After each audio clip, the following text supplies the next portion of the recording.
Evening, ladies and gentlemen. I'm Meadsy69. Welcome back to some Hold My Kebab. Yes, we've had a Hold My Beer this week. We've had a Hold My Tea. And now we have a Hold My Kebab. We have two fantastic replays for you today. And I say fantastic, I haven't even watched this one. I just know it's going to be fantastic by the damage. So we are watching a waffle. We're watching Rip Blitzer in a waffle. And it's on Minds. And I love the fact that he's just reversed up here. There was no reason for him to turn around. He's just reversed up, and he would have had a couple of shots there. One almost on this Panther and one almost on that T30. But he's in a pretty good position, and he gets the first shot of the game. And rip that Panther, because that's now half of his hit points taken off. Now, I don't mind mines. It's not that bad. But when there's 3 TDs on each team, it does begin to be like a camper map. TDs camping, but he knows that. He doesn't want to sit there with his TDs because, you know, it's just going to be a stalemate. You know, 3 of their team camping, 3 of his team camping. So he's gone to actually go forward, and already he has spotted some of the tanks. If he can get rid of this Panther, that will be a great job, and he does just that. But now he has pretty much 3 super heavies in front of him. All can do a big amount of damage, especially with that HE. So he's just going to pay very close attention. He's not going to go out too far away from this building, but he does get a shot on that VK100. But the person in front of him is now dead. He's raging, and now if they all 3 have pushed together, then he could be in a lot of trouble. But luckily for him, he has those 2 tank destroyers behind him for a little bit of cover. So already 2.5k damage done, 2 kills for the enemy team, so they are down on tanks. And again, this T32 really isn't happy, is he? He pushed the left side, he gets rushed by 3 tanks, and he gets deleted, unfortunately. Now there is 1 super heavy gone, and he gets out the way just in time to not take a shot from this VK168. But we do have to remember there is an E75 down here as well, and he does just find that out. Nice little aim in there from the E75. He was pre-aimed, and he got the shot off. But look at that guy. That SU just got deleted. Can he reload just in time? Unfortunately, can't reload just in time to get this shot on the VK168. Now, if the SU130 gets a shot on the VK, then he would have been a 1-shot. But he's going for the E75 instead. Now, all of his team are pretty much came to support him, which has turned the attention of the E75 to the SU, which is the right decision. The SU is a 1-shot. So now, oh, that was a nice high roll. Unfortunately, it wasn't an ammo rack. He does still damage the ammo rack, and the hurry there goes in for the ram. I don't think he quite kills him, but the waffle on the enemy team does take out the SU. So it's now a 3 versus 4, but this E75 is very, very low hit points, so he's going to be taken out by the hurry.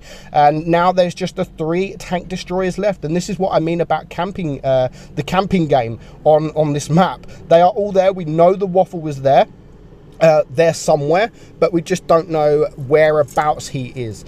So now we have spotted the T28 that's gone up. He takes care of the hurry to now bring it down to a 2 versus 3. So it's going to be a lot of work. The M103 has still got a lot of hit points, but I think he's actually gone AFK. He sadly has gone AFK. So he now finds himself on his own against 3 tank destroyers. 2 of them are waffles. So 1 shot from each of these waffles, it's game over. So hopefully he can use this M103 as a bit of protection. They're going to go for the AFK, which you could just see the T28 go for, and he gets a nice shot onto that side, onto the side of that T28 to bring him now down to a 1-shot. As I've said, hit points are everything on the waffle, but just because you could be full hit points, your hit points could vanish very quickly when you're in a tank with no armor. And he does get that shot on the T28. That serves you right for going for an AFK. So now he is alone against 2 waffles. Again, just because he hasn't got the hit points, or just because he's a waffle and he's got no armor, sorry, the enemy waffles are exactly the same. Now, he has a high roll loaded, so he could actually take this guy out with one shot. And the enemy waffle, the other waffle, is also a one shot as well. So is he going to go for the 1100 hit point one, or is he going to go for the guaranteed one shot one? I would go for the one shot, the guaranteed one shot. But no, he's going to get the shot. Oh, what a beautiful high roll. And that was very, very important, because now he can actually take a shot from this waffle, especially as he's just dropped down. There's nowhere for him to hide. So he is going to go for him, and what a nice shot, and what a nice victory for him. He ends on 9,111 damage. Absolutely insane. And he picked up that damage very easily and actually very, very quickly. So well played, Rip Blitzer.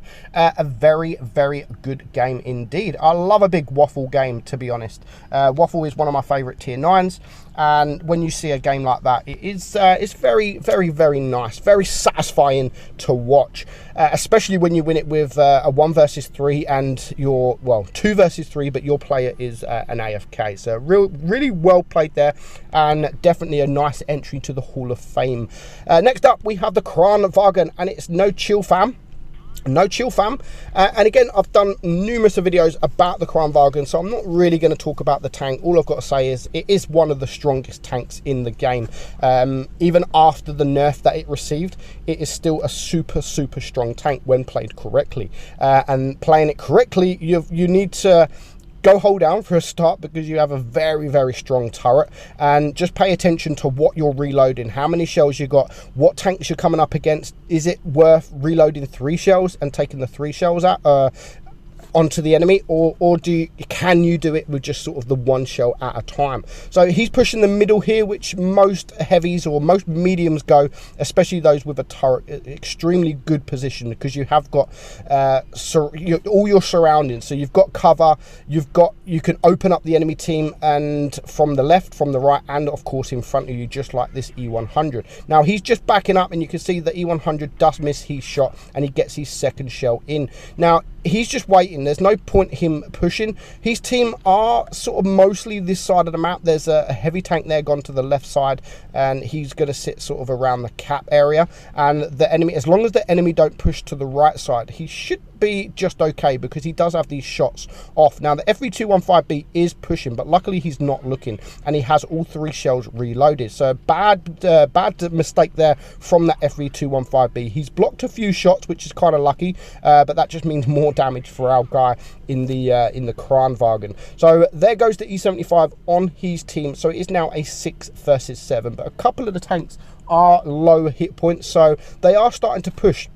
The Conway started to push, and another tank around here, where is we? The Leopard 1 had also started to push, but so is a few of the enemy team. So they're going to push the waffle now. He's got 2 shells, so he's going to get 1 HE and the 2nd HE, and that was a lovely fire there, just when he needs it, and it does clear the waffle. And he's now on 3.3k damage, so he's dealt that damage very, very quickly. And again, that is the thing with this tank, because it is an auto loader or an auto reloader, you can dish out that damage very, very quickly, and sometimes you don't realize just how much damage you've done.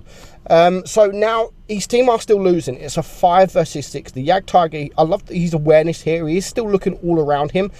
You can see he's been spotted there. He's spotted a few tanks, and now he's going for this WZ11G. He has all 3 shells reloaded as well, so he's going to get the first out. He's going to try and track in there for his 2nd shot, and he's just about to get the 3rd shot out. And now he excuse me, now he can back off out the way while he's reloading, and the WZ can't really push him, because he knows now he's a 1 shot, and all the Kranvagn has to do is just reload 1 shot, 1 shell. Gets a lovely bounce there. So so far he's bounced 1280 damage, which is pretty good. He's only taken about 300 damage as well, but when it's a 2 versus 4, these hit points come very, very important, especially as your other heavy it was the one that went the other side of the map. So they really need to deal with this guy. Now here he could actually reload the shells, which he's going to do, and what a beautiful timing to get a high roll. Absolutely marvelous, but what a worse timing to get a low roll.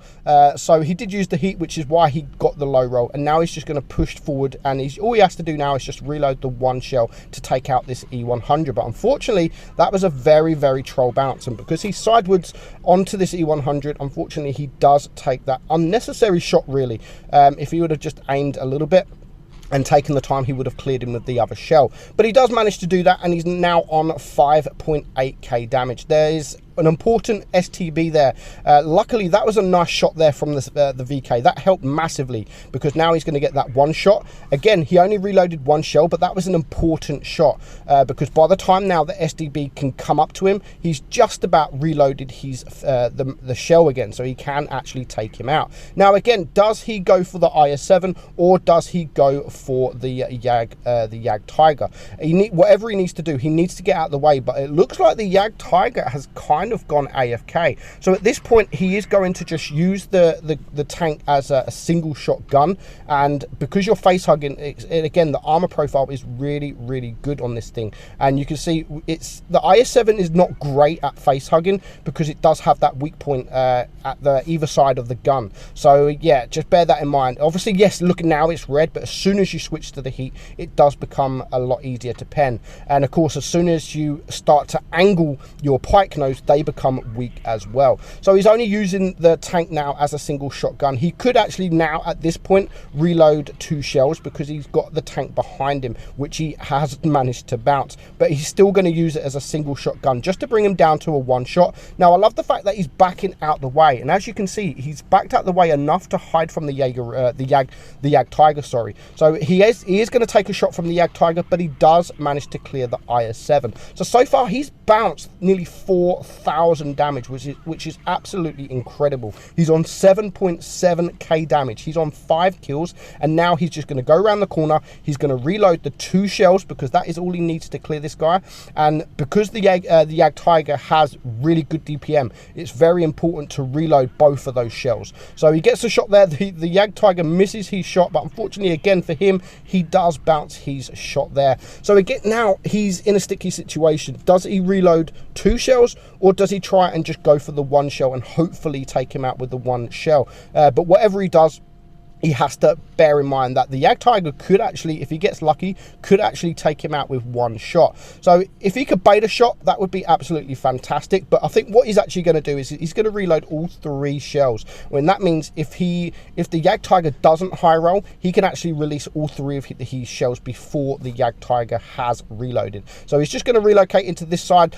He is hiding. He's got the hill for protection. The Yag Tiger actually misses his shot, and it's only going to take the 2 shells. So a really good battle there from our guy in the Kranvagn, and ends up on 8,400 damage, 6 kills. He gets the steel wall, and he gets a well-deserved Kolobonov with 2,000 base XP. Very good game, guys, and thank you for sending me those replays in. I really enjoyed it. So I hope you guys enjoyed it as much as me. I'm meadsy69, and I'll see you all soon. Bye bye.